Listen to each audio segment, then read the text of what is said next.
Arthur, it's going to be a little bit of a tough one for me because it's a dark subject matter. Yeah. Hi and welcome to the Ruby Tuesday. My name is Ruben and this is Ethan. Today we are talking about and reviewing this Netflix original kind of limited series. It's 4 episodes. It's called...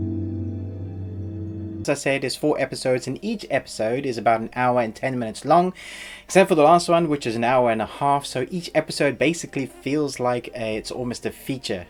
Slightly less than a feature, because most features are like an hour and a half or longer, but it's broken up into almost 2 parts. The first 2 parts is the story about these young kids, and the second 2 parts, part 3 and 4, is about the story of these kids when they're older. It spans 22 years in storyline and is about the famous 5, not famous, they are famous.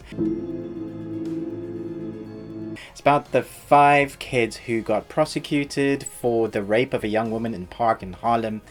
And basically it's the story that is told from the perspective of each child, from the parents, from the cops, and it chronicalizes this story. And I have to say, first and foremost, that if you are easily affected, or if you lived around there around the time that this happened, or if you know it, or if you are, like I said, easily affected by emotional content that is a true story, because all of these facts, as far as I can tell, they've taken directly from the court cases and the facts that they now know of what the story is true, then this will affect you quite harshly. I think you will be emotionally engaged and you might find it too much for you to even watch. My wife watched the first half an hour of the first episode and that was it for her. She left because she was already too emotionally in turmoil about the injustice of this series. Please, stop right there. Don't resist. After the first episode, we had to take a break just so we could get used to all the emotional injustice and... Yeah, so we watched the first episode one night and then we took a break and I watched a 10-minute sequence from the animated film Storks. Because I needed something to uplift my spirits after watching this. One thing that can be said about the Shores is that when it comes to injustice, we are very emotionally engaged. It's just something that when it comes to that, we wear our emotions on our sleeves. It's that saying, when you see injustice, you just can't help but get involved.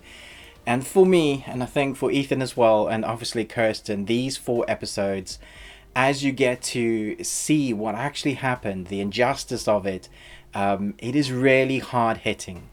And I found it. I found myself with a lump in my throat, almost crying a number of times. I held back because my son's right next to me and I've got to be all manly, but I have to say that this was really hard to watch. I didn't see any lady. Kevin. I didn't see any lady. So it's obviously a story that some will know about. It's this horrible thing happens to this woman. She gets beaten and raped and she gets sent to hospital, and the police need basically a scapegoat. And so these kids are in this park and they get taken for a ride. Basically, the police need to have this case wrapped up quickly. They need to show justice because there's so many rapes have happened. There's something like 3,000 to 4,000 within that year of that time period, and so they needed to show that they were doing their job. And so these kids, as young as 14, fall in this group of where they think they can put all the blame on. And one of the worst things to watch, especially in the first episode, as you get to see how the police are so corrupt that they will manipulate and completely make up and beat and force a coercion testimony or testament that these kids did it, and so they are forced into saying something they didn't do, and you see how they make up complete fabrication of the facts and the testimony and the lies, and it just they double down on just how much you hate injustice. Well, for us, it's like the injustice is just so in your face. And I have to say, I was worried about this even being shown now, because there is still massive turmoil about when it comes to cops brutally hurting especially people of color, it happens a lot even today, and so I was worried about what this could do. It's great that this story is being told, and one of the executive producers, Oprah Winfrey and Robert De Niro, but I was worried, as I said, that this could spur something more. It is a story that needs to be told, but man, is it hard-hitting and hard to watch. There is injustice happening here. What did you think about the actors, especially the young kids? I actually didn't think about them at all during the program, so they must have done a good job, because I couldn't tell that anything was wrong. They did their job perfectly. Each and every one of these kids defines their character quite well. So by the time you reach the end of the 4th episode, you really know those kids. You feel like you know their characteristics, how they're going to act. And that's very much down to the choice of actors to play these guys that were in that position. And I think that's the same that's said. Once they reach adulthood, which when you see the adult versions of themselves, the same can be said. Because I think the actors that they chose to play these roles, although it's a really tough and hard role to play, I think they've chosen the right guys. And I'm really looking forward to seeing what the kids do in the future, because their acting for me was perfect. It was really done well. One lady. Obviously, this is set in Harlem, and one of the things I really liked was how well this kind of limited series was put together. So in amongst the great actors, you've got this score that really speaks to the time and place, and it's not in your face, but it does carry it. I think the editing and the pacing of it as well. There was no time I was bored. There were times when I thought, wow, this is really hard to watch. I don't know emotionally if I can carry on watching it, because this is tough. But the editing, the score, and the way it's put together keeps you watching, and I think that's a really great skill to have, especially when you got 4 episodes that are really quite long and hard to watch. Your son was involved in a rape in Central Park. No, And I don't know how many times I'm going to say how hard it is to watch. I hope I'm getting that across, because emotionally I was riveted, but in a really kind of this is dark way. Why are you doing us like this? What other way they ever do us? This limited series often follows a particular path line of a particular character. So you see one character, what they've gone through, and then when you see them go to jail, you see how they deal with that kind of circumstance. And I really like what they did with the latter 2 halves of the 2 episodes, episode 3 and 4, because you get to see those characters grow and develop. You go on this journey with them, and it shows how they are affected, what happens to their families. What did you think about when they were following these trends of how they went into, it showed what happened to the family and the injustice, how it affected more than just the kids in jail? I thought it was actually really dark, so can I ask you what the program is rated? It's 15. 15, yeah, that makes sense. Even though it's focused around little children who were wrongly convicted, it is still having some very dark themes later on, and earlier on, in fact. Yeah, so the youngest that was arrested was 14, and then you had 15 and 16, 6 to 14 years in jail. But the injustice, I think they really show the injustice well. And it does get darker, and just when you think they can't go through any more, it does. There was a scene where they were in solitary confinement and they were losing their mind, and they said to themselves, it can't get any worse, can it? And it did. It just got so much worse. It's beautifully shot. It looks stunning. There, like going back to that scene, even solitary confinement, you would struggle. Well, I've seen many films or jail films where they make solitary confinement just standard bog, 2-shot. One of the guy in jail, and it's like white walls. But what they did in that was really creative. How they show how he was kind of losing his mind, how he daydreams and wishes he was somewhere else. I just thought that the way they did the filmmaking was beautifully shot. I don't think there's actually a weak link in any part of this story or journey of telling this story. But there were some really poignant lines in the script where it was just really hard-hitting.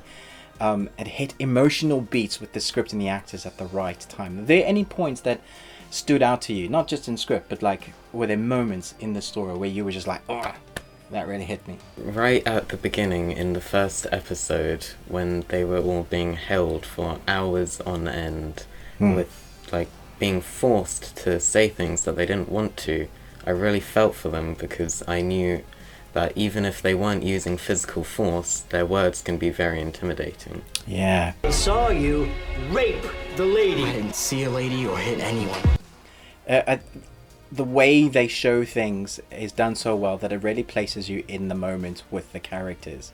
And so when something is happening to them unjustly, which is part of the reason why my wife Kirsten left the room, because she was shouting at the screen at that point. It's like, just say that, don't do that, you need your lawyer, I can't believe they've done that to him. And it really does engage with you emotionally. I can't really say much more about this. I don't think we've spoiled anything, because the case is widely known and the story is widely known, and if you've seen the trailer you understand what this is about. But I would say this is a tour de force for filmmaking, acting, and storytelling. So there's no weak link. The scripting, the acting, the directing, the cinematography, all of it comes together for a culmination of a story that needs to be told well. And I think they've done it. Yeah. Emotionally engaging. What was your best part in this really harsh storytelling? I think the best part was the part that was the easiest to watch. Yeah. Even though it still wasn't easy to watch. Yeah, because nothing's easy to watch. It was the part where he's in solitary confinement, but there's a nice guard. And yeah, I mean, there was that moment where we kind of both just go, oh, someone is actually just being human. And it hurts my soul, I think, to know that so much of this has happened, and there are loads of people that would never get the justice that these kids have. And even the justice that they did get, I feel is still not enough, because you can never repay what has been taken from you. Time, years. Imagine being said that you're a sex offender and you're not. It's just the injustice of it just screamed at you. And I think the story that they're trying to tell about injustice comes across well. I think if you are someone that supports Trump, you're going to hate this, because it shows certain scenes with Trump, which is just so... There's no ways you can deny his involvement in some of this stuff, of what he did. He had a direct correlation of some of what went wrong. I'll let you discover that. So maybe don't let that detour you if you are a Trump supporter from the story that needs to be told. Okay, so what would you give this? Well, see, the way I normally rate things is based on how much I enjoy them, and I can't say I enjoyed watching this. Yeah. So, okay. For how it was made and how well it conveys a message, easy A+, but I'm not gonna rate it how I normally do. Yeah, so that's I'll fair. just say I can't rate it. Okay, that's fair. So I think that's quite smart, actually. So for me, as a filmmaker, as a film reviewer, as a journalist, as an author, I would say as an art itself, this is, like I said, tour de force. I give this an easy A+. Probably the easiest A+ I've given for a long while. At the same time, if you're going on enjoyment, it's probably not something I'm ever going to watch again, because of how emotionally engaging it is in a really harsh way. So it's told its story, it's done what it needs to do. I think this is going to be spoken about a lot.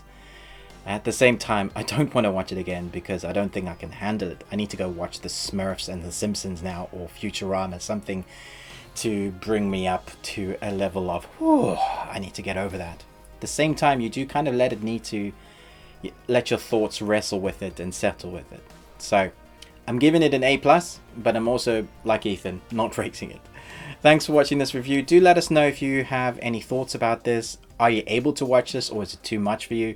I'd love to know what you thought about this series as a whole. And most of all, until next time, remember, live long and Tuesday. Is it still recording? It is now. My hand got stuck in my pocket because I'm sweating. I wondered why you went so slow.